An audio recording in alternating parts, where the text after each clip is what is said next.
بچہ فیل ہو گیا. یہ ابھی گزشتہ دنوں رزلٹ آیا میٹرک کا، تو وہ اس نے چھلانگ لگا دی پانی میں اور خودکشی کر لی. تو جب لوگوں نے تھوڑی ریسرچ کی، تحقیق کی، تو پتہ چلا کہ گھر کا ماحول بڑا گھٹن والا ہے. وہ اس گھر کا رہنے والا ہے جہاں کہا جاتا ہے کہ تسی نہیں کدی کامیاب ہو سکتے.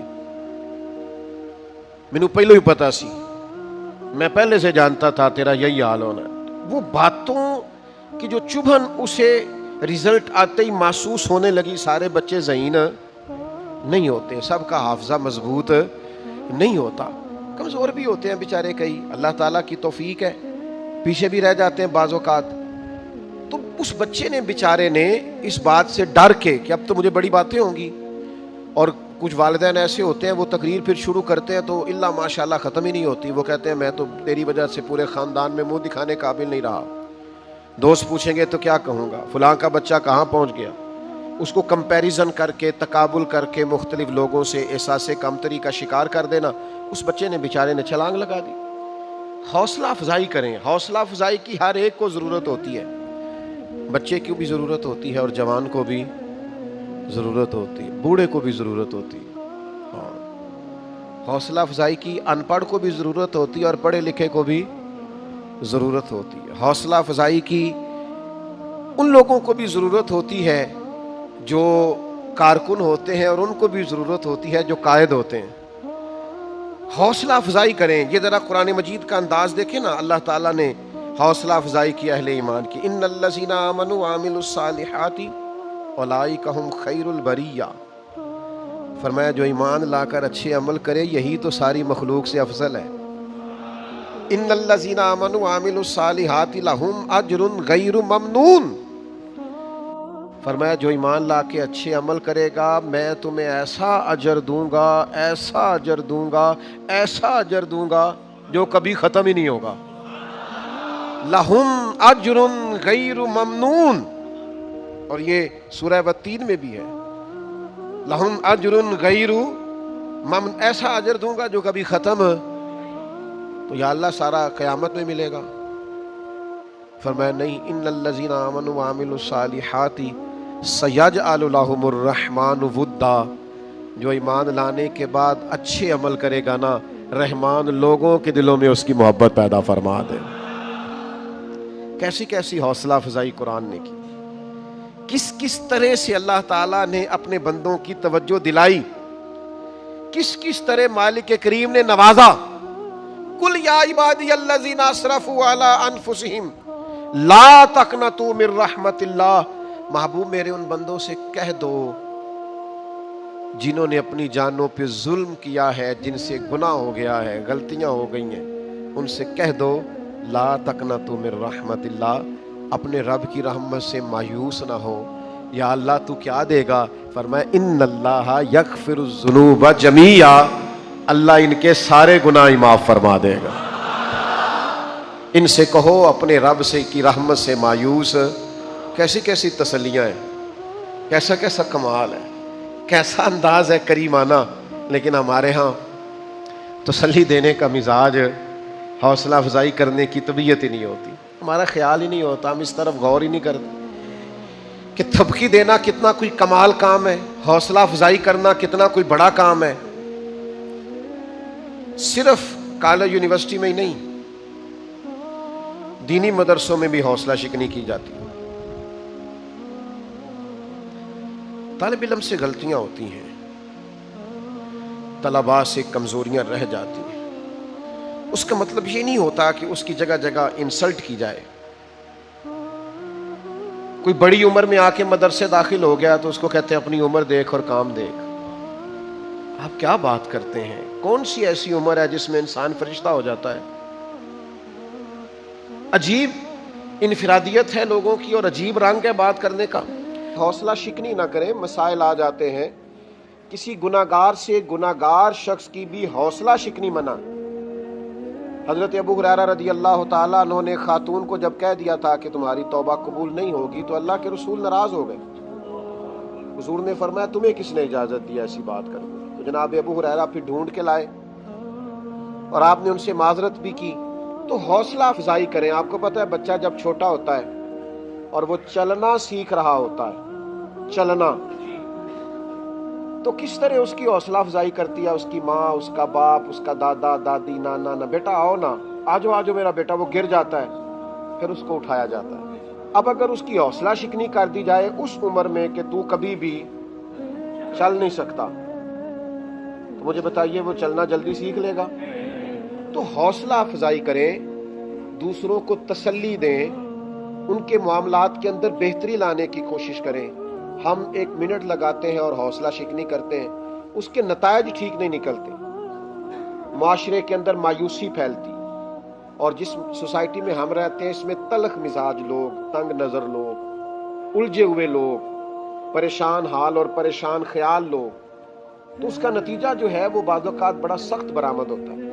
میں جو مضمون آپ کو سمجھانا چاہ رہا ہوں کتاب و سنت کی وساطت سے، وہ یہ ہے کہ کوشش کریں اچھائی کا ذکر کرنے کا، حوصلہ، بیجا تعریف نہ کریں، خوشامد نہ کریں، وہ منع ہے، لیکن حوصلہ افزائی کریں۔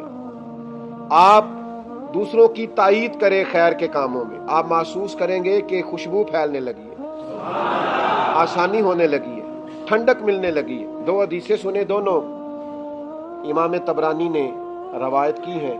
اللہ کے پیارے رسول صلی اللہ تعالی علیہ وسلم نے فرمایا، فرائض کی ادائیگی کے بعد سب سے افضل عمل کسی مسلمان کے دل میں خوشی داخل کرنا۔ خدا کے بندے تو ہیں ہزاروں اور بنوں میں پھرتے ہیں مارے مارے، پر میں اس کا بندہ بنوں گا جس کو خدا کے بندوں سے پیار ہے۔ سب سے افضل عمل فرائض کے بعد کسی مومن کے دل میں خوشی داخل کرنا۔ اور نبی پاک صلی اللہ تعالی علیہ وسلم نے دوسرے مقام پر ارشاد فرمایا، جنت کو واجب کر دینے والی چیزوں میں سے، یعنی جو جنت کو ضروری کر دے کسی کے لیے، یہ بھی امام طبرانی روایت لائے، فرمایا جنت کو واجب کر دینے والی چیزوں میں سے سب سے بڑی چیز مومن کے دل میں خوشی داخل کرنا۔ تو اچھی طرح سمجھ لیں کہ حوصلہ افزائی جب آپ کریں گے، کسی کے دل کو خوش کریں گے، کسی کی طبیعت کو ڈھارس پہنچے گی، آپ محسوس کریں گے کہ وہ شخص آپ کی وجہ سے توانا ہو گیا۔ اللہ کے رسول صلی اللہ تعالی علیہ وسلم نا ہمیشہ حوصلہ افزائی کرتے تھے۔ حضرت سعد بن ابی وقاص بڑے بیمار ہو گئے، تو ہمارے ہاں بھی لوگ تیمارداری کرنے آتے ہیں تو کہتے ہیں اوہو آپ تو بڑے کمزور ہو گئے، اوہو بڑا مسئلہ ہو گیا، وہ بیچارہ اور کمزور ہو جاتا۔ سرکار تشریف لائے تو حضرت سعد بن ابی وقاص رضی اللہ تعالیٰ عنہ عرض گزار ہوئے، یا رسول اللہ صلی اللہ تعالیٰ علیہ وسلم، مجھے لگتا ہے اس بیماری سے بچوں گا نہیں، میری ایک ہی بیٹی ہے، میں وصیت کرنا چاہتا ہوں اپنے مال کی۔ تو نبی پاک علیہ السلام نے نا انہیں مسئلہ بھی بتایا کہ وصیت کیسے کرنی ہے، اور سعد پتہ کہ فرمایا سعد کچھ بھی نہیں ہوگا، ابھی تو اللہ تعالیٰ آپ کی وجہ سے اسلام کا فائدہ کرے گا اور کفر کا نقصان کرے گا، ابھی تو بڑا کام کرنا ہے۔ حضرت سعد بن ابی وقاص کہتے ہیں ان لفظوں میں کیا طاقت تھی، ظہر کے وقت بات ہوئی، عصر کی نماز میں نے جماعت کے ساتھ ادا کی۔ حوصلہ افزائی کرنا، لوگوں کو تسلی دینا، لوگوں کو تھبکی دینا۔ حضرت محدث اعظم پاکستان ابو الفضل مولانا سردار احمد صاحب رحمۃ اللہ علیہ پہلے سال کے طالب علم کو، جو ابھی دارابا یادرب کی گردانے پڑھ رہا ہوتا تھا، دارابا کر رہا ہوتا، پہلے سال کا بچہ، اس کو بھی مولانا صاحب کہہ کے پکارتے تھے، مولانا کہاں جا رہے ہیں، مولانا کہاں سے آ رہے ہیں۔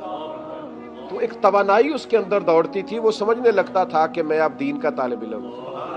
حوصلہ شکنی نہیں۔ آپ دیکھیے حضور کسی کی تعریف کریں تو اس کا سادہ سا مطلب یہ ہے کہ اللہ کے رسول حوصلہ افزائی فرما رہے ہیں اور حضور مہربانی کر رہے ہیں۔ نبی پاک علیہ السلام نے فرمایا، یہ جو معاذ ابن جبل ہے نا، حلال حرام کے مسائل جاننے والا ان سے زیادہ میری امت میں دوسرا کوئی نہیں۔ سیدنا معاذ ابن جبل کی حضور نے ان لفظوں میں تعریف کی۔ حضرت عبداللہ ابن عمر کی نبی پاک علیہ السلام نے حوصلہ افزائی فرمایا عبداللہ ابن عمر نیک آدمی ہے، کاش رات کو اٹھ کے تہجد کی نماز بھی پڑھا کرے۔ بندہ اچھا ہے، نیک ہے، لیکن چاہیے کہ تہجد کی اٹھ کے نماز بھی۔ فرماتے ہیں بس میرے کانوں سے بات ٹکرائی، پھر عمر بھر میں نے تہجد نہیں چھوڑا۔ حضرت ابو عبیدہ بن جراح کو نبی پاک نے فرمایا یہ میری امت کے امین ہیں، قربان جائیں۔ حد ہو گئی حوصلہ افزائی کرنے کی۔ حضرت سعد بن ابی وقاص فرماتے ہیں جب میں احد کے دن تلوار چلا رہا تھا اور تیر چلا رہا تھا تو حضور فرمانے لگے چلا تیر، میرے ماں باپ تیرے اوپر قربان ہو۔ کیا حد ہے حوصلہ افزائی، یعنی بات کہاں تک چلی گئی؟ حضور فرمانے لگے چلا تیر، میرے ماں باپ تیرے اوپر قربان ہو۔ کمال ہو گئی، نرخ بازار محبت کا انوکھا ہو گیا۔ دیکھو خود خریداروں میں شامل آ کے مولا ہو گیا۔ نبی پاک صلی اللہ تعالی علیہ وسلم نے فرمایا چلائیے تیر، آپ پر میرے ماں باپ قربان ہو۔ تو حوصلہ افزائی، حوصلہ افزائی، آپ کے ذہن میں یہ بات ہونی چاہیے کہ حوصلہ افزائی کتنی بڑی نعمت، کتنی بڑی دولت۔ اس سے انسان ذہنی طور پر خوراک لیتے ہیں۔ آپ میدان میں نکلیں، آپ جدوجہد کریں، آپ حوصلہ دیں، ایک دوسرے کا بازو تھامیں۔ ہم غار سور پہ چڑھ رہے تھے، ہمارے ساتھ ایک بزرگ تھے تو وہ ذرا کمزوری دکھانے لگے، بہت سال پرانی بات بتا رہا ہوں، کوئی 12-14 سال پہلے۔ وہ کمزوری دکھا رہے تھے، چڑھا نہیں جا رہا تھا، تو بار بار کہتے تھے کہ یار تسی ہو کے آ جاؤ۔ تو ذرا آگے گئے تو ایک شخص کو دیکھا، ترکی کا رہنے والا، تو بیساکھیاں اس نے لگائی ہوئی، ایک ٹانگ اس کی چلتی ہے دوسری نہیں چلتی۔ وہ جگہ دیکھنے جا رہا ہے جس جگہ جناب ابو بکر صدیق نے محبوب کا سار اپنی گود میں رکھا تھا، جگہ دیکھنے جا رہا ہے۔ اب اس کو دیکھ لیا بس، تو ایسا حوصلہ ہوا کہ پھر آخر تک جاتے جاتے اس بزرگ نے دوبارہ نہیں کہا کہ میں نے واپس جانا ہے۔ او بھائی اگر ایک ٹانگ والا جا سکتا ہے تو ہم بھی۔ اب وہ جذبہ جناب صدیق اکبر کا کہ حضور کو کندھوں پہ اٹھا کے لے گئے، پباں پار قدم نہیں لاندا، سور پہاڑ تے چڑھیا جاندا، او پہ جاندا دے یار نبی دا، اے اصلی دلدار نبی دا۔ تو بھائی آپ وہ جذبہ رکھیں اپنی طبیعت میں، حوصلہ افزائی کریں، ایک دوسرے کی تسلی دیں، تشفی دیں۔ یہاں نا سوسائٹی میں غریب لوگ مایوس ہونے لگ جاتے ہیں، بے روزگار لوگ بڑی دیر سے جدوجہد کر رہے ہیں، کام نہیں چلتا، آہستہ آہستہ مایوس رہنے لگ جاتے ہیں لوگ، اولاد سے مایوس رہنے لگ جاتے ہیں، دوستوں سے، خاندان سے، قبیلے سے مایوس رہنے لگ جاتے ہیں۔ ان کو زبردست حوصلہ افزائی کی ضرورت ہوتی ہے، تائید کی ضرورت ہوتی ہے۔ ہم کیا کرتے ہیں؟ ہم مزید حوصلے توڑتے ہیں۔ ان لوگوں کی ایسی حوصلہ افزائی کریں کہ ان کی طبیعت میں تازگی آ جائے، ان کی روح کے اندر ٹھنڈک پیدا ہو جائے۔ حوصلہ کوئی بھی بندہ کوئی خیر کا کام کر رہا ہے، اس کی آپ حوصلہ افزائی کریں۔ آپ یقین کریں کہ آپ کو پتہ ہی نہیں کہ وہ کتنی زیادہ دوائیوں کے کام کرتے ہیں، دو جملے، وہ کتنی زیادہ برکت پیدا کرتے ہیں، آپ کے کہے ہوئے دو فکرے، وہ کس قدر زیادہ طاقت پیدا کرتے ہیں۔ ایک بچہ بڑا لائق آیا ہمارے ادارے میں، پھر وہ چھوڑ کے چلا گیا۔ تو بچہ بڑا کام کا تھا اور قابل تھا، تو میں زیادہ تو پیچھا نہیں کرتا۔ اس بچے کے بارے میں مجھے تشویش ہوئی کہ بچہ کام کا تھا، تو میں نے کہا میں نے ملنا ہے۔ تو پیغام گیا، تو میں نے اس سے کہا کہ بیٹا آپ تو بڑے شوق سے، اپنے شوق سے آئے تھے، چھوڑ کیوں گئے؟ کہنے لگے کہ وہ میرے گلی محلے والے بھی کہتے ہیں کہ مطلب آپ درس نظامی کر کے عالم بن کے تو پھر آگے کیا کرنا ہے، مستقبل کیا ہے؟ تو کہتے ہیں وہ تھوڑا سا نا، ایک دن استاد بھی کلاس میں کہہ رہے تھے کہ حالات بڑے خراب ہیں، مسجد کی کمیٹی والے بڑا تنگ کرتے ہیں، وظیفہ بھی تھوڑا ہے۔ تو وہ محلے والوں کی بھی باتیں، کو ہلکی سی کلاس میں بھی کسی استاد نے اپنی کمزوری ظاہر کر دی۔ کہنے لگے پھر 2-4 جگہ میں نے تھوڑا مطالعہ بھی کیا، آئمہ مساجد کے حالات بھی دیکھے، تو لہذا فیصلہ میں نے یہ کیا ہے کہ میں نے نا کوئی پڑھوں لکھوں گا، دیگر کوئی نوکری کروں گا، تو میں کوئی دنیاوی تعلیم پڑھنی ہے۔ تو میں نے اس بچے سے کہا کہ آپ نے باقی 4-5 امام مسجد دیکھے ہیں، کوئی تگڑا جہ مولوی نہیں دیکھا بچ؟ کہنے لگے کس طرح کا؟ میں نے کہا پیر میر علی شاہ صاحب جیسا، کوئی اعلیٰ حضرت بریلوی جیسا، کوئی حضرت میاں شیر محمد شرک پوری جیسا، کوئی امیر ملت جیسا۔ یہ بھی تو مولوی تھے نا، حضرت امیر ملت حافظ مولانا جماعت علی محدث علی پوری قائد اعظم رات کو ملنے آئے کہ جناب آپ تعاون نہ کریں تو ملک نہیں بنتا۔ اور میں نے کہا خدا کے بندے، آپ اگر دنیاوی تعلیم حاصل کرو گے تو نوکری کرو گے، اور رسول اللہ کا دین پڑھو گے تو بادشاہی کرو گے، بادشاہی کرو گے آپ دیکھو گے کمال کیسا ہوتا ہے۔ تو بھائی آپ حوصلہ شکنی نہ کریں، حوصلہ افزائی کریں۔ تو میں نے اسے کہا کہ میں تمہیں بتاتا ہوں، لائنوں میں کھڑے بتاؤں گا تمہیں بڑے بڑے عہدوں میں لوگ، یہ رسول اللہ کا دین ہے، اس کے نوکر بن کے تو دیکھو، اللہ تو ساری دنیا قدموں میں لے آتا ہے۔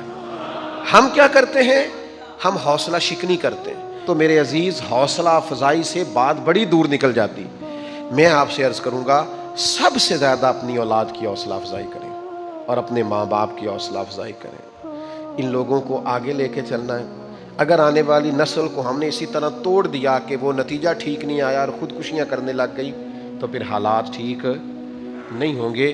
آگے بڑھنے کے لیے ضروری ہے کہ حوصلہ دیا جائے، تسلی دی جائے، تشفی دی جائے، ڈھارس بندھائی جائے، اس بندے کو تھوڑا سا اس طرح کا اس کو ماحول دیا جائے کہ وہ سکون اور راحت اور ٹھنڈک اپنی طبیعت میں محسوس کرے۔ آپ کی طبیعت میں جتنی بھی تلخی ہو، مہربانی کریں اپنے بچوں پہ نہ نکالیں، اولاد پہ اس طرح کا غصہ نہ کریں جس سے کہ وہ بیچارے گھر آنا جانا ہی کم کر دیں اور گھر میں بیٹھنا ہی چھوڑ دیں۔ تھوڑا سا مزاج دار، وہ جی میں گھر جاتا ہوں تو میرے بچے سہم جاتے ہیں، یہ کوئی اچھی علامت نہیں۔ آپ گھر جائیں تو آپ کے بچے آپ سے چمٹ جائیں، آپ کے بچے آپ کے گلے لگ جائیں، یہ کمال ہے جو ہمیں ہمارے دین نے سکھایا ہے۔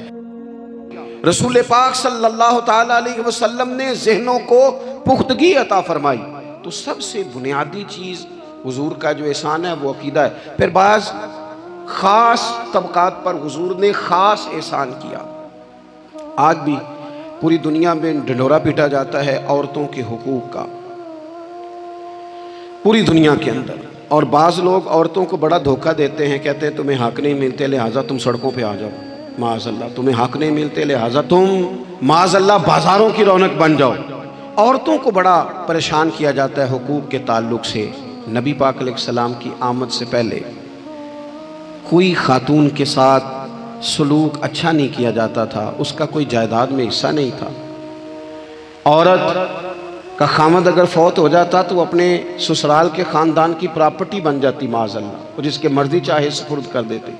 ہندوستان کے بعض علاقوں میں ایسی کبھی رسمیں بھی پائی جاتی تھی کہ بعض عورتیں اپنے خامد کے ساتھ جل جانا مناسب سمجھتی تھی کہ بعد میں کوئی زندگی تو ہوگی نہیں، اور بیوہ خاتون اور طلاق یافتہ خاتون، اس کے بارے میں تو لوگوں کا خیال تھا کہ شاید یہ خاتون بالکل سوسائٹی اور سماج کا حصہ ہی نہیں ہونی چاہیے۔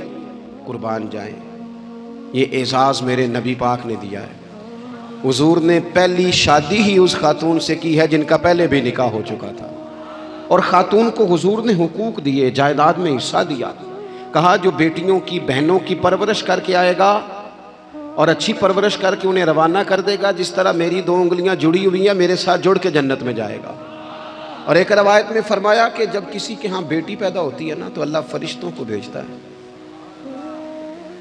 اور وہ اس کے گرد کھڑے ہو جاتے ہیں اور گھر والوں کو سلام کہتے ہیں اور کہتے ہیں یہ ضعیفہ ایک ضعیفہ سے پیدا ہوئی ہے، یہ کمزور یعنی صنف کے لحاظ سے کمزور نازک بچی ایک نازک ماں سے پیدا ہوئی ہے۔ فرشتے کہتے ہیں جو اس کی پرورش کرے گا نا اللہ قیامت تک اس کی مدد کرے گا، اس کی ہمیشہ مدد ہوتی رہے گی۔ اور نبی پاک صلی اللہ تعالیٰ علیہ وسلم کی خدمت میں آ کے جب خواتین نے کہا تو نا یا رسول اللہ، ہمارے تو دین دنیا کے معاملات میں مردوں کے تعلق سے کمزوری ہے، کئی دن تو ہم ویسے نماز نہیں پڑھ سکتی مہینے میں، کئی دن تو ہم ویسے عبادات کے قریب نہیں جا سکتی، جہاد پہ ہم نہیں جاتی، گواہی ہماری مردوں کے برابر نہیں، تو یا رسول اللہ صلی اللہ علیہ وسلم ہمارا بھی کوئی اعزاز ہے؟ تو حضور نے فرمایا جب کوئی خاتون حاملہ ہوتی ہے نا تو اللہ اسے اتنا ہی ثواب دیتا ہے جتنا جہاد کرنے والے کو ثواب دیتا ہے، اور جب بچہ پیدا ہوتا ہے تو اللہ تعالیٰ اسے شہادت کا درجہ عطا کرتا ہے، اور جب وہ بچوں کو دودھ پلاتی ہے تو رب اسے غلام آزاد کرنے کا ثواب عطا کرتا ہے۔ ایک دفعہ نا نبی پاک صلی اللہ تعالیٰ علیہ وسلم کی خدمت عالی مرتبت میں حضرت عائشہ صدیقہ رضی اللہ تعالیٰ عنہ نے ایک واقعہ عرض کیا، عرض کی حضور آج میرے ساتھ عجیب معاملہ ہوا، میں گھر میں اکیلی تھی تو ایک خاتون دو بیٹیوں سمیت آئی، اس نے کہا کہ میں بھی بھوکی ہوں، میری بیٹیاں بھی پریشان ہیں، کھانا نہیں کھایا۔ سیدہ پاک کہتی ہیں یا رسول اللہ میرے پاس بھی 3 کھجوریں تھیں گھر میں پڑی، یہ دو جہاں کے شاہ ہیں پر پاس کچھ رکھتے نہیں، اور دو جہاں کی نعمتیں ہیں ان کے خالی ہاتھ میں۔ فرماتی ہیں وہ تینوں کھجوریں میں نے ان تینوں ماں بیٹیوں کو دے دی۔ ماں نے پہلے ایک ایک کھجور دونوں بیٹیوں کو دی، پھر بچیاں وہ کھجور کھا کے ماں کی طرف دیکھنے لگی، تو جو کھجور ماں کے پاس تھی اماں نے اس کے بھی 2 حصے کر کے بیٹیوں میں بانٹ دیے۔ حضرت عائشہ عرض کرنے لگی یا رسول اللہ میں نے یہ بڑا نرالا رنگ دیکھا ہے، ماں کا اپنے بچوں سے پیار کا انداز۔ تو حضور نے کیا فرمایا؟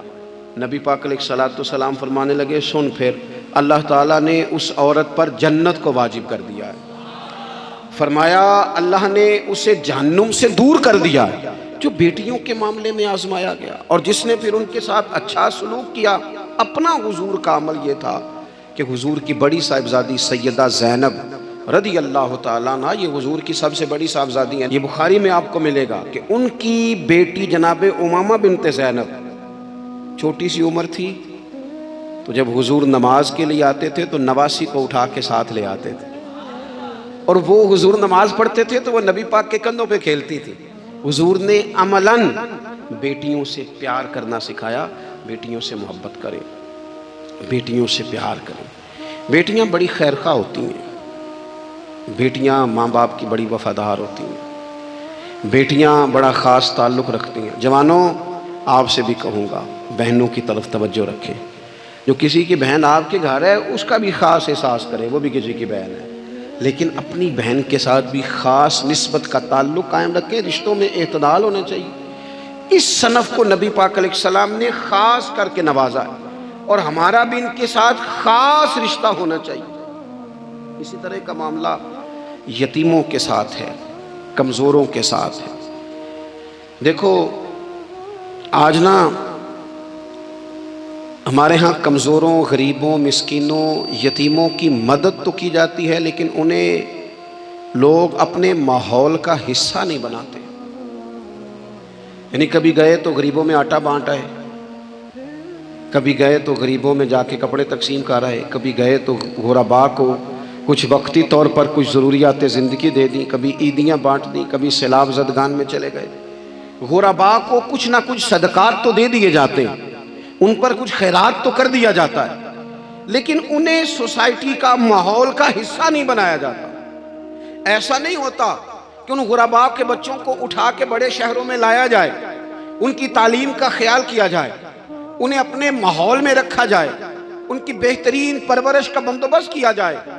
کائنات میں بڑے لوگوں نے کام کیا ویلفیئر کا، بڑے لوگوں نے غریبوں کے ساتھ تعاون کیا، بڑے لوگوں نے محبت کی، سب قابل تعریف ہے، لیکن ہم نے یہ کیا کہ ان کی امداد تو کی، لیکن ان کی محرومیوں کا ازالہ نہیں کیا۔ اور وہ امداد لے رہے تھے تو ان کی پچھلی نسل بھی امداد لے رہی تھی، یہ نسل بھی امداد لے رہی، اور خدا نہ کرے کہ اگلی نسل کو بھی امداد لینا پڑے۔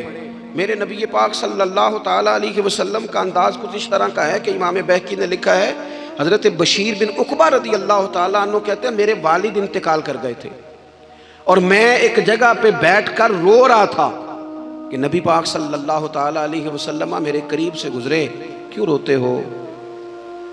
یا رسول اللہ میرے والد کا انتقال ہو گیا، میری والدہ رخصت ہو گئی۔ تو یہ ہمیں حضور نے سبق دیا ہے، یہ یتیموں غریبوں کا خیال رکھنے کا یہ بھی ایک نقطہ، یہ بھی انداز ہے۔ کائنات کا بڑے سے بڑا درد دل رکھنے والا بندہ یہاں تک نہیں جا سکتا جو میرے رسول کریم نے بیان فرمایا۔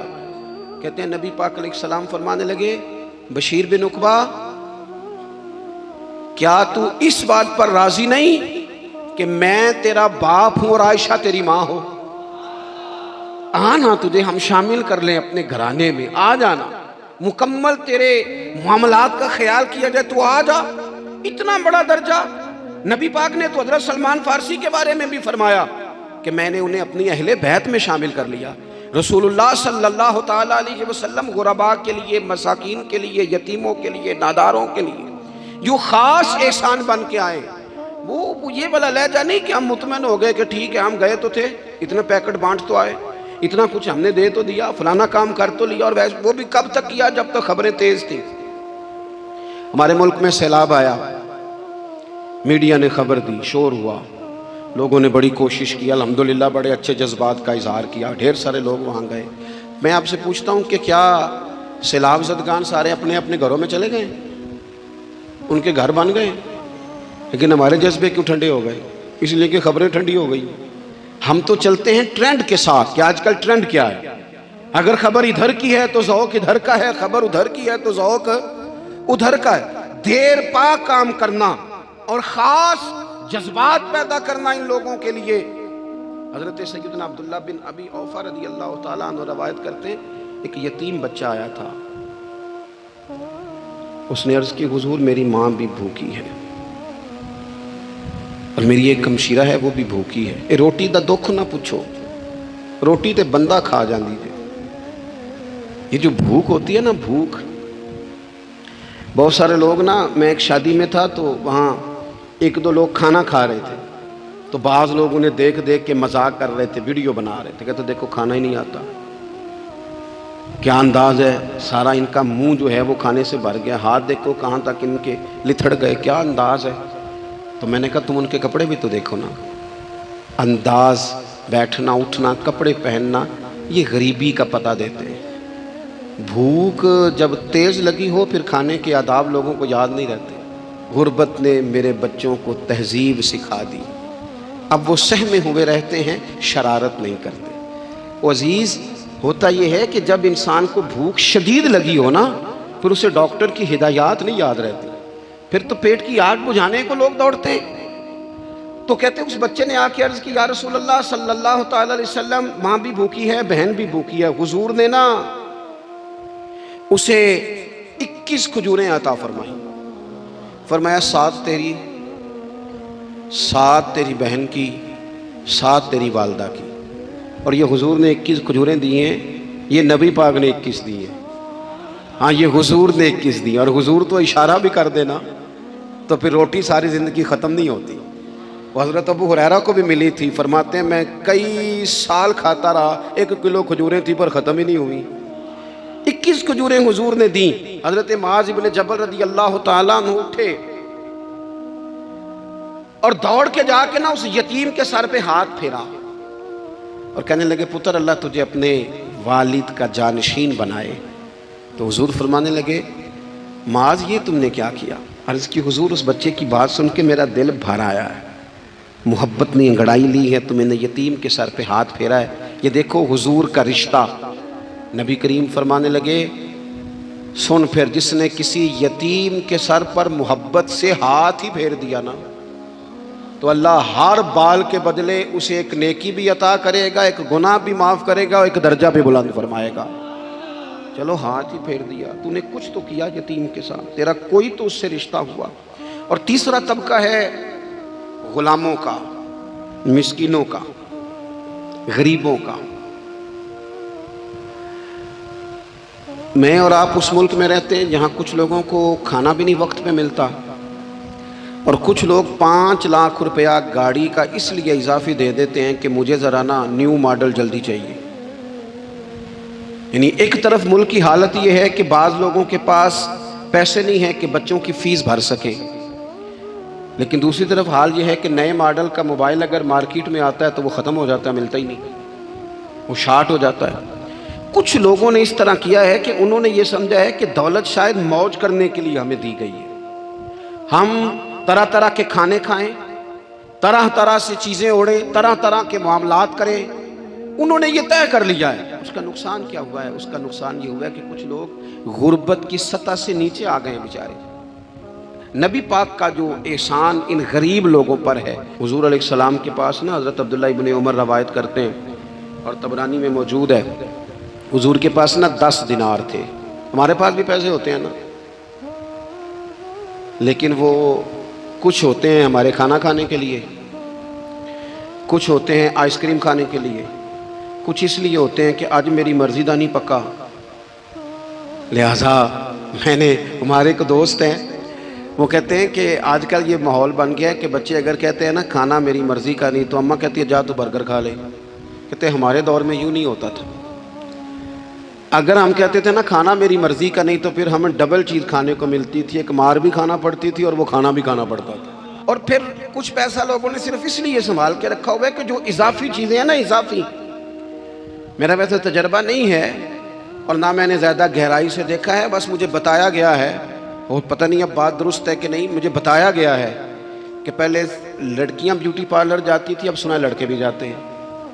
اب خدا جانے یہ بات سچ ہے کہ غلط ہے۔ یہ جو اضافی اخراجات ہیں نا، یہ اگر ہم تھوڑے سمیٹ لیں، یعنی مولا علی شیر خدا کرم اللہ تعالی وجہہ الکریم مزدوری کر کے نکلے تو 2 کلو کھجوریں تھیں، حضور بس فرمانے لگے 1 کلو میرے بچے کھائیں گے اور کلو مدینے کے غریب بچے کھائیں گے، یعنی کل 2 کلو ظاہری طور پر کھجوریں ہیں، اس میں بھی دوسروں کا حصہ۔ ہمارے پاس جو مال آتا ہے، اگر تھوڑا سا نا ہم اسے یہ نہ سمجھ لیں کہ میرا ہی حق ہے، کسی کو اس میں سے ایک لقمہ بھی نہیں ملنا چاہیے، اگر ہم تھوڑا سا نا دل کشادہ کریں تو 3 لوگوں کا کھانا 4 بھی کھا سکتے ہیں، 4 کا کھانا 5 بھی کھا سکتے ہیں، 6 کا کھانا 7 کا کھانا 10 بھی کھا سکتے ہیں۔ شرط یہ ہے کہ دل کشادہ ہو، دل دریات سمندروں ڈونگے کون دلاں دیا جانے، تھوڑی سی نا کشادگی پیدا کی جائے۔ حضرت عبداللہ ابن عمر کہتے ہیں نبی کریم علیہ السلام کے پاس نا 10 دینار تھے، ویسے تو کائنات ہی میرے نبی کی مٹھی میں ہے، لیکن ظاہری طور پر 10 دینار تھے۔ حضور ایک دکان پہ گئے، 4 دینار کا حضور نے ایک جوڑا خریدا، کپڑے خریدے، وہ قمیض حضور نے پہنی، تو ایک انصاری آگے بڑھ کے عرض کرنے لگے حضور میرا بڑا دل کر رہا ہے، یہ مجھے نہیں دے دیتے آپ؟ تو حضور خوش ہو گئے۔ یہ میرے محبوب کا دروازہ ہے کہ جب کوئی مانگتا ہے تو حضور خوش ہو جاتے ہیں۔ نبی کریم سے مانگا اس شخص نے تو حضور خوش ہو گئے، اور محبوب نے وہ کرتا وہ کپڑے اتار کے اس انصاری کو عطا کر دیے، اور 4 دینار کے اور خرید لیے، باقی بچے 2 دینار۔ نبی کریم وہ لے کے نکلے، رخصت ہوئے گھر جانے کے لیے، تو رستے میں خاتون کو روتے ہوئے دیکھا، حضور رک گئے، فرمایا کیوں رو رہی ہو؟ عرض کرنے لگی یا رسول اللہ صلی اللہ تعالیٰ علیہ وسلم میں فلاں آدمی کی کنیز ہوں، نوکرانی ہوں، اس نے آٹا لینے بھیجا تھا 2 دینار کا، وہ 2 دینار گم ہو گئے، حضور نے 2 دینار اسے عطا کر دیے، وہ دیے تو پھر رو رہی تھی، فرمایا اب کیوں روتی ہو؟ کہنے لگی یا رسول اللہ ڈرتی ہوں دیر بڑی ہو گئی، مار ہی نہ پڑے۔ تو حضور نے فرمایا چل نہ میں تیرے ساتھ چلتا ہوں۔ حضور ان کے گھر گئے، وہ اہل ایمان کا گھر تھا جن کی وہ کنیز تھی، جا کے کہا السلام علیکم، اندر سے جواب ہی نہیں آیا، پھر فرمایا السلام علیکم، کوئی جواب ہی نہیں آیا۔ محبوب کا طریقہ مبارکہ تھا 3 دفعہ دستک، پھر واپسی، تیسری دفعہ کہا السلام علیکم، تو وہ سارے بول پڑے وعلیکم السلام یا رسول اللہ، حضور ماں باپ قربان۔ حضور فرمانے لگے میں نے پہلے بھی 2 دفعہ سلام لیا، بولا کوئی نہیں، کہا یا رسول اللہ اپنے نصیب تھے نا کہ ہم پہ سلامتیاں بھیج کون رہا ہے، ہم نے سوچا ذرا 3 دفعہ مل جائے سلامتی، ذرا مل جائے نا، حضور سلامتی بھیج رہے ہیں تو آتی رہے نا۔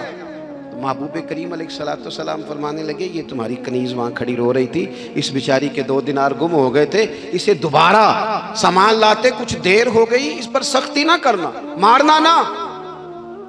غلام کہنے لگے حضور اس خاتون کے قربان جائیں جو ہمارے کریم رسول کو ہم جیسے غریبوں کے گھر تک لے آئی ہے، مارنا کیا، ہم اسے آزاد کرتے ہیں، یہ آزاد ہے اللہ کی رضا کے لیے۔ یہ دیکھو یہ میرے نبی پاک کا انداز ہے۔ حضور نکلے تو جناب عبداللہ ابن عمر فرماتے ہیں رسول کریم فرمانے لگے شکر ہے اللہ تعالیٰ کا، 10 دینار تھے، ایک انصاری نے بھی قمیض پہن لی، میں نے بھی قمیض پہن لی، اور رب نے کنیز کو آزاد بھی فرما دیا۔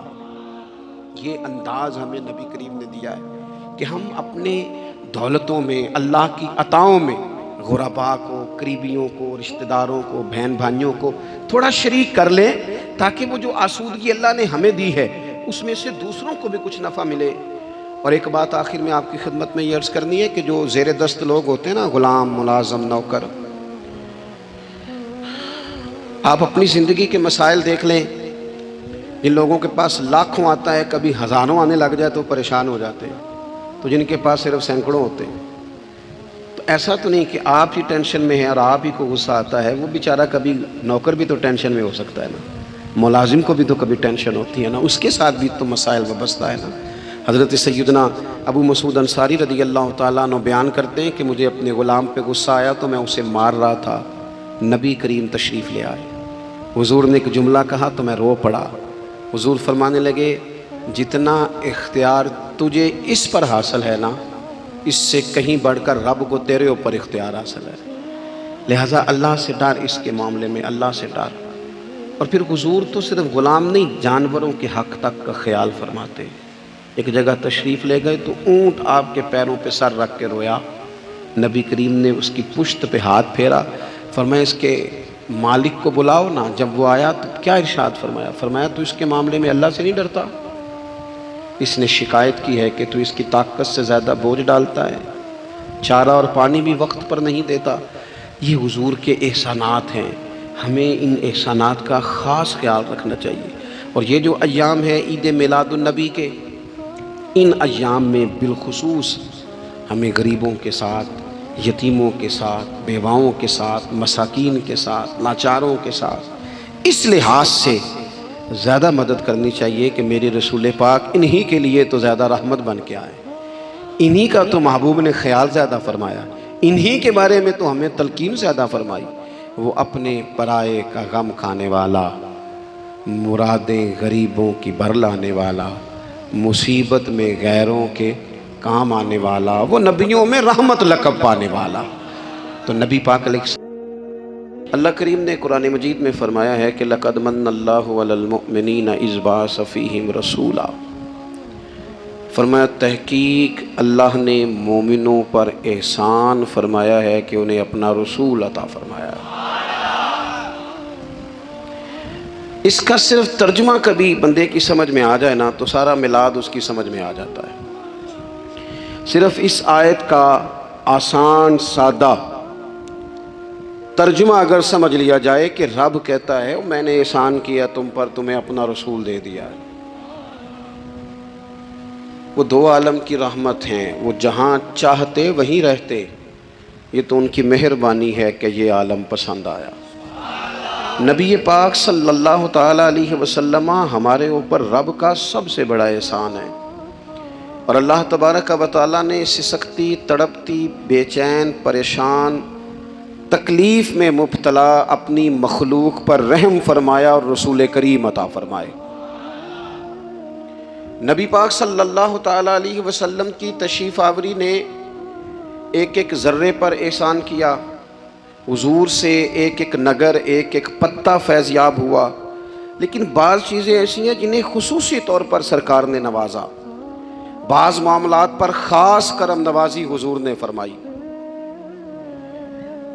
ایک اہم مسئلہ ہے عقیدے کا مسئلہ۔ جس بندے کا کوئی عقیدہ نہیں نہ ہوتا، کوئی نظریہ نہیں ہوتا، کوئی اس شخص کا خاص مزاج نہیں ہوتا سمجھنے والا، ماننے والا، وہ بندہ بھی بیچارہ کوئی زندگی کا لطف نہیں اٹھا پاتا۔ اس کا کوئی نظریہ ہی نہیں ہے، کوئی سوچ ہی نہیں ہے، کوئی اس کی فکر ہی نہیں ہے اس نے کس طرف جانا ہے۔ عقیدہ نہ ہو بندے کا، یعنی دنیا میں معاذ اللہ کچھ ایسے لوگ پائے جاتے ہیں جو سرے سے اللہ تعالیٰ کو نہیں مانتے، زندگی کیسے گزرے گی؟ وہ اپنی توجہات کا قبلہ کسے بنائیں گے؟ اور پھر دنیا میں کچھ لوگ ایسے گزرے جو کئی کئی خداؤں کے قائل، کئی، اور پھر اہل عرب کا تو یہ حال کہ 360 بتوں کے سامنے جھکتے۔ مجھے بتائیے جس بندے کو یہی خبر نہ ہو میرا خالق اور مالک کون ہے، جس کو یہی پتہ نہ ہو کہ میرا رزق کہاں سے آتا ہے، میں نے مانگنا کہاں سے ہے، جس سے یہ خبر ہی نہ ہو کہ میری دعاؤں کا رخ کس طرف ہونا چاہیے، اس کی بھی کوئی زندگی ہے؟ نبی پاک علیہ السلام نے سب سے بڑا احسان یہ فرمایا ہے کہ ہمیں عقیدہ توحید سکھایا ہے۔ حضور نے ہمیں ہر جگہ سے چھڑا کے رب کریم کی بارگاہ میں سجدہ کرنے کا حکم دیا ہے۔ عرب کے لوگ جو تھے وہ بڑی بڑی وہم کا شکار تھے، بڑی بڑی اوہام پرستی کا شکار تھے۔ یہ آج کل بھی وہم بہت زیادہ ہے نوجوانوں میں، یعنی کوئی فیصلہ پکا ہے ہی نہیں، کوئی پکی بات ہی نہیں کرتے، یہ کر لوں کہ نہ کروں، اگر آپ کہتے ہیں تو کر لیتا ہوں، ویسے اس میں فلانی کمزوری بھی ہے، اور اگر میں نے نہ کیا تو فلاں مشکل بھی ہے۔ بھئی جس بندے نے قوت فیصلہ ہی نہیں پائی، اس نے ارادہ ہی پکا نہیں کیا کہ اس نے کدھر جانا ہے، تو وہ سفر کیسے کرے گا؟ سفر تو اس بندے کا مکمل ہوتا ہے جو سفر شروع کرتا ہے۔ عرب کے لوگ بھی بڑے بڑے اوہام پرستی کا قائل تھے، وہ جب قربانیاں کرتے تھے تو ان کا گوشت لا کے کعبے کی دیواروں کے ساتھ ملا کرتے تھے. یہ قبولیت کی علامت ہے. سارے کپڑے اتار کے کعبے کا طواف کرتے تھے. جب احرام باندھ لیتے، حج عمرے کا ارادہ کرتے تو دروازوں سے داخل نہیں ہوتے تھے. وہ کہتے تھے کہ دروازے گناہگار ہیں اور ہم چونکہ اب نیک کام کر رہے ہیں لہذا اوپر سے ہو کے آئیں گے. رسول کریم علیہ الصلوۃ والسلام نے انہیں ان سارے وہموں سے، ساری پریشانیوں سے، ان ساری بدشگونیوں سے نکال کے کہا اللہ تمہارا مالک ہے، اللہ تمہارا محافظ ہے. ہوگا وہ جو رب چاہے گا. ذرا ذرا سی بات پہ سہم جانا، ذرا ذرا سی بات پہ ڈر جانا. حضور نے لوگوں کو قوت فیصلہ عطا کی، اور اتنی بڑی قوت فیصلہ حضور نے دی کہ کل تک جو فیصلہ کر نہیں نہ پا رہے تھے، آج انہوں نے اس طرح کے فیصلے کیے کہ اپنی ساری کی ساری اولادیں لے کر وہ میدانوں میں کھڑے ہو گئے. وہ ڈٹ گئے کہ ہم نے کفر کے مقابلے میں جہاد کرنا ہے. انہوں نے طے کر لیا کہ حق کیا ہے، سچ کیا ہے. نبی پاک علیہ الصلوۃ والسلام نے ہمیں عقیدہ توحید دیا اور وہ طے کر کے دیا ہے نبی پاک نے. سجدہ سوائے اللہ کے کسی کو جائز، اگر کوئی عبادت کی نیت سے کرتا ہے تو سجدہ کفر ہے، اور اگر تعظیم کی نیت سے کرتا ہے تو حرام ہے. اعلیٰ حضرت بریلوی رحمۃ اللہ علیہ نے 50 کے قریب دلائل کتاب و سنت سے اور 100 سے زیادہ دلائل فقہ اور اصول فقہ سے بیان فرمائے ہیں کہ کسی اور کے لیے تعظیمی سجدہ بھی حرام ہے. نبی پاک علیہ السلام تشریف فرما تھے تو کچھ جانوروں نے آ کے حضور کے قدموں پہ سجدہ کیا. پیش نظر ہے وہ نوبہار اور سجدے کو دل ہے بے قرار، روکیے سر کو روکیے، یہی تو امتحان ہے. کچھ جانوروں نے جب سجدہ کیا تو صحابہ عرض کرنے لگے یا رسول اللہ صلی اللہ تعالیٰ علیہ وسلم ہمارا بھی دل کرتا ہے. تو حضور نے فرمایا بھی سجدہ سوائے رب کے کسی کے لیے جائز نہیں ہے. ہاں اگر جائز ہوتا تو میں خاتون سے کہتا کہ اپنے شوہر کو سجدہ کرے. نبی پاک علیہ الصلوۃ والسلام نے حد بندی کر دی. اور پھر دیکھیں یہ جو ہم میلاد مناتے ہیں نا، یہ میلاد اللہ تعالیٰ کی توحید کا بہت بڑا اعلان ہے. ہم کہتے ہیں نبی پاک کا میلاد ہوا. جس کا میلاد ہوتا ہے وہ خدا نہیں ہوتا، جو پیدا ہوتا ہے وہ رب. جب ہم میلاد منا رہے ہوتے ہیں تو ہم یہ بتا رہے ہوتے ہیں بھئی حضور خدا نہیں، حضور تو 12 ربیع الاول کو پیدا ہوئے. تو جو پیدا ہو، رب پیدا، لم یلد ولم یولد. اللہ تبارک و تعالیٰ پیدا نہیں ہوتا، مالک تو ازلی ابدی شانیں رکھتا ہے. اس لیے عقیدہ توحید بندے کو مضبوط کر دیتا ہے. انسان جب عقیدہ توحید والا ہو جاتا ہے، اور نبی پاک علیہ السلام دنیا میں رب کی طرف بلانے آئے، وداعیا الی اللہ باذنہ وسراجا منیرا. حضور نے لوگوں کو اللہ کی جانب دعوت دی. جب انسان توحید والا ہو جاتا ہے تو مضبوط ہو جاتا ہے. وہ کسی سے نہیں ڈرتا، وہ سمجھتا ہے ہونا تو وہ ہے جو میرا رب چاہے گا، مجھے پریشان ہونے کی ضرورت کیا ہے. پھر اس کا بھروسہ بھی اللہ تعالیٰ پر، اس کی امیدیں بھی اللہ رسول سے، اس کی توجہات کا قبلہ بھی سارا ادھر ہی. تو حضور نے لوگوں کو عقیدہ. ایک شخص اپنی زندگی کی پریشانیوں سے تنگ آ چکا تھا. دل بھاری، دماغ بھر چکا تھا اور ہر طرف مشکلیں ہی مشکلیں دکھتی تھیں. ایک دن وہ بے حد اداس ہو کر ایک بوڑھے علم دیندار شخص کے پاس گیا اور بولا میری زندگی بہت مشکل ہے، سمجھ نہیں آتا میں کیا کروں. عالم مسکرائے اور اسے پاس کے کنویں پر لے گئے. انہوں نے ایک خالی بالٹی پکڑائی اور بولے اس میں تھوڑا پانی بھرو لیکن کانپنا مت. وہ شخص پانی بھرنے لگا مگر تھوڑا سا ہاتھ ہلا اور پانی چھلک گیا. عالم نے کہا دیکھا جب ہاتھ کانپتا ہے تو پانی گرتا ہے، ٹھیک ایسے ہی جب دل پریشان ہوتا ہے تو زندگی کی خوشیاں ہاتھ سے پھسل جاتی ہیں. پھر انہوں نے کہا اب ایک کام کرو، یہ بالٹی پوری طرح زمین پر رکھ دو. بالٹی رکھ دی گئی. عالم بولے اب پانی چھلکے گا؟ وہ بولا نہیں. عالم مسکرائے اور بولے بس جب انسان اپنا بوجھ اللہ پر رکھ دیتا ہے تو زندگی نہیں کانپتی اور مشکلیں ہلکی ہو جاتی ہیں. تو ہر وقت خود ہی سب سنبھالنے کی کوشش کرتا ہے اس لیے تھک جاتا ہے. ایک بار دل کا بوجھ اللہ کے حوالے کر کے دیکھ، اللہ مشکلوں کو بھی آسانی میں بدل دیتا ہے. یہ سن کر اس کی آنکھوں میں آنسو آ گئے. اس نے دھیرے سے کہا صحیح کہا، شاید میں اللہ پر بھروسہ کرنا بھول گیا تھا.